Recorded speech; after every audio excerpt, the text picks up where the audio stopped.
እረ ለቤተ መቅደሱ ክብር ይኖራችሁ። አይ ጊዜ ስንቱን ነው ግን የሚያሳየን እንዴ? ምን አለበት? ይሄ እኮ ቤተ መቅደስ ነው።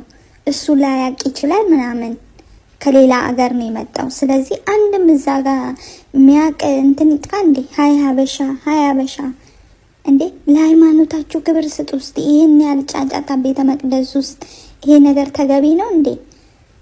ምን አለበት ውጭ እስኪወጣ ብትጠብቁ። አረ ወዴት እየሄድን ነው? የምናረገውን ነገር ሁሉ እየረሳን ነው። የቆምንበት ያለነውን ነገር ሁሉ እየረሳን ነው እንዴ ጭራሽ። ይሄ ነው እንግዲህ የሰግጡ ፈምሱ ደድቡ መጨረሻ። የት እንዳላችሁ ግን አውቃችኋል? ቤተ መቅደስ ውስጥ እኮ ናችሁ። አዶናይ ይህንን ነገር ኃላፊነት ወስደ ተረጋጉ፣ ስንወጣ ይደርሳል፣ ውጪ አብረን እንነሳለን ማለት ትችል ነበረ። ኦኬ እሺ፣ እሱ አላወቀም፣ አንድ ሰው ነው እንተወው። ከዛ ሁሉ ሰው አንድ ሰው እንዴት ይጠፋል? ኧረ ሕዝብ የተረጋጉ፣ ስርዓታችሁን ያዙ፣ ቤተ መቅደስ ውስጥ እኮ ናችሁ ብሎ አንድ የሚቆጣ ሰው እንዴት ይጠፋል? ከዛ ሁሉ ሰው መሃል ብዙ አባት አለ፣ ብዙ ወጣት አለ፣ ብዙ የተማረ አለ፣ ብዙ ያነበበ አለ። እንዴት አንድ ሰው እንኳን ተረጋጉ እንጂ የት እንዳላችሁ እወቁ፣ ስትወጡ ይደርሳል ብሎ እንዴት አይናገርም? አንድ ሰው ክርስቶስ አክት ያደረገበት አንድ ቦታ ብቻ ነው የምታገኙት መጽሐፍ ቅዱስ ላይ።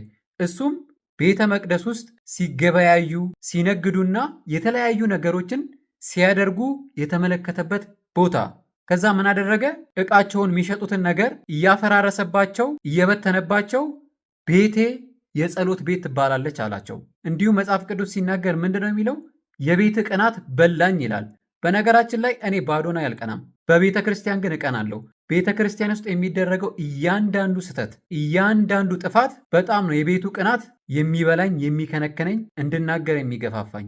ልጁን ውደዱት፣ ከፈለጋችሁ ማምለክ ትችላላችሁ፣ ነገር ግን ከቤተ ክርስቲያን ውጪ።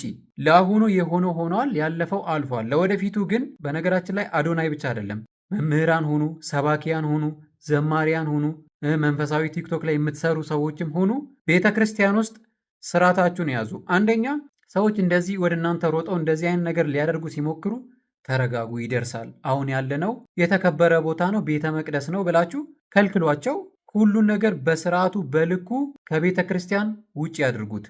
ቤቱ የጸሎት ቤት እንጂ ምድራዊ ነገር የምታራምዱበት ቤት አይደለም።